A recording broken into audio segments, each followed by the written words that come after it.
Many among the leaders believed in him. The text records this plainly, without hiding it. Yet none of them spoke the words aloud. They sat inside the same council, walked the same stone courts, kept the same locked mouths shut. A belief that lives only inside a man's chest, never spoken, never confessed, leaves no mark on the record. It moves through Jerusalem in silence, carried behind closed lips, invisible to every eye but one.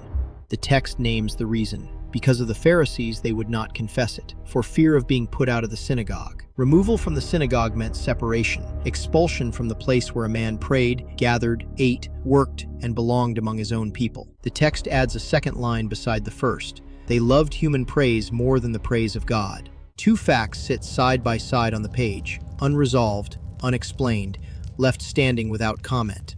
Later, the account turns to another man, Joseph of Arimathea, a disciple of Jesus, but secretly, because of his fear of the Jews. The same word appears again, fear.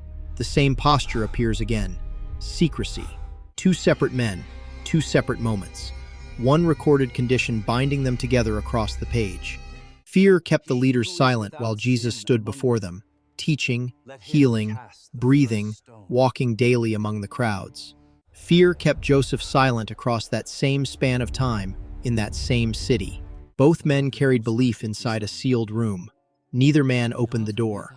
The record shows two disciples living the identical contradiction.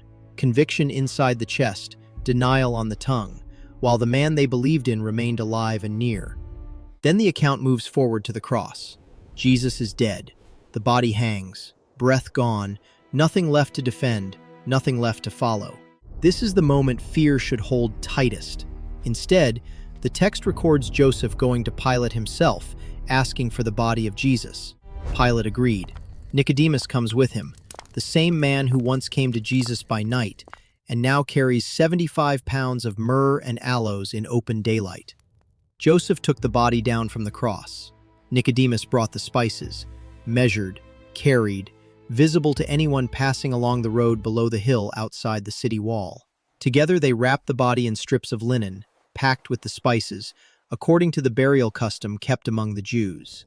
They laid it in a new tomb, cut from solid rock, inside a garden near the place where the crucifixion had happened that same day. The text records no soldier stopping them, no crowd turning against them, no arrest following the request made to Pilate. The linen is wrapped, the spices are spent, the tomb is sealed shut. The fear named twice earlier in the account is not named again here. The Pharisees who once forced silence on believing leaders, absent from this scene entirely. No confrontation recorded at the tomb. No record shows Joseph hiding his face. No record shows Nicodemus lowering his voice while carrying 75 pounds of spice across open ground in daylight.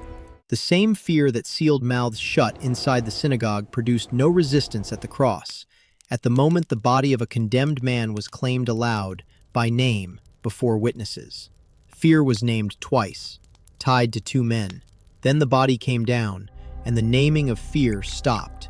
Not because it ended, but because the record stops mentioning it. Joseph asked a governor for a corpse he could have ignored. Nicodemus carried spices no one required. That silence broke once, at a tomb, after the death of the man he had feared to name while he still breathed.